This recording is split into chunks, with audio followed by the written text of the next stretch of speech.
बच्चों, मैं अब आपको भक्तिन पाठ की विस्तार से व्याख्या पढ़ाने जा रही हूँ। लेकिन इस पाठ को पढ़ने से पहले हमें गद्य की विधाओं के बारे में जान लेना आवश्यक है। बच्चों, आपको पहले भी बताया जा चुका है कि गद्य की विधाएं क्या होती हैं। एक बार पुनः आपको मैं इसके बारे में बताने जा रही हूँ। गद्य की विधाएं वह होती हैं जिसमें गद्य को विभिन्न रूप में लिखा जाता है। यानी गद्य को जिन जिन रूपों में लिखा जाता है वही गद्य की विधा कहलाती है। हिंदी गद्य की बहुत सारी विधाएं हैं, जैसे कहानी, नाटक, उपन्यास, जीवनी, आत्मकथा, यात्रा, साहित्य, रिपोर्टाज।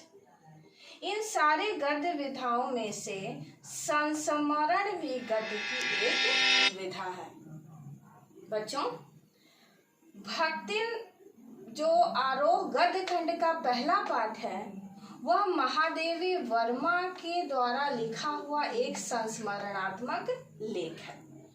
इसलिए हम सभी को सबसे पहले संस्मरण शब्द का अर्थ जान लेना आवश्यक है। संस्मरण, जिस तरह से कहानी, नाटक, उपन्यास, जीवनी, आत्मकथा, यात्रा, साहित्य, रिपोर्टाज गद्य की विधा है, उसी तरह से संस्मरण भी गद्य की एक विधा है।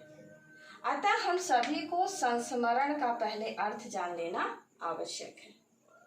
संस्मरण शब्द संस्मरण में सम उपसर्ग लगने से बना है, जिसका अर्थ होता है यादें।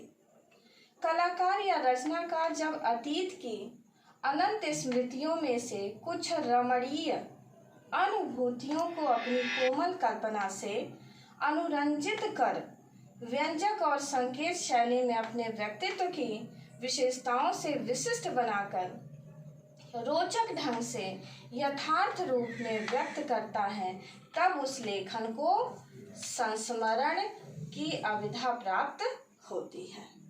बच्चों, सामान्य अर्थ में संस्मरण शब्द का शाब्दिक अर्थ होता है यादें। संस्मरण शब्द का शाब्दिक अर्थ होता है यादें।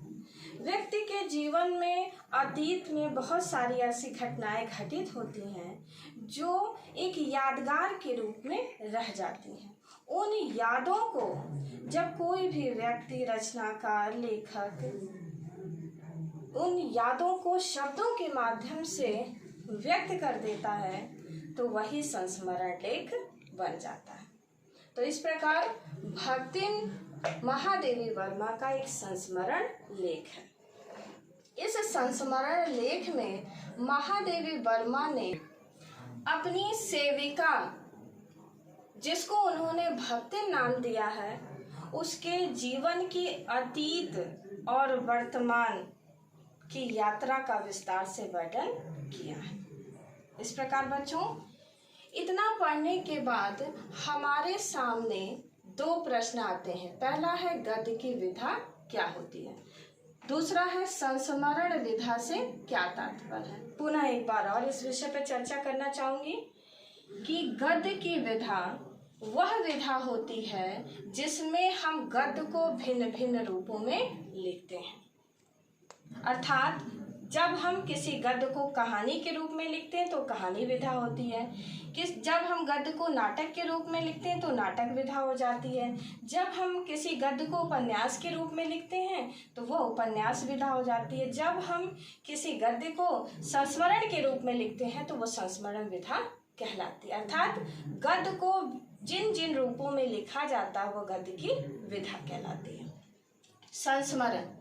संस्मरण शब्द का अर्थ होता है यादें। व्यक्ति के जीवन में बहुत सारी यादें जुड़ी होती हैं। जब उन यादों को शब्दों के माध्यम से व्यक्त कर दिया जाता है तो वो संस्मरण विधा कहलाती है।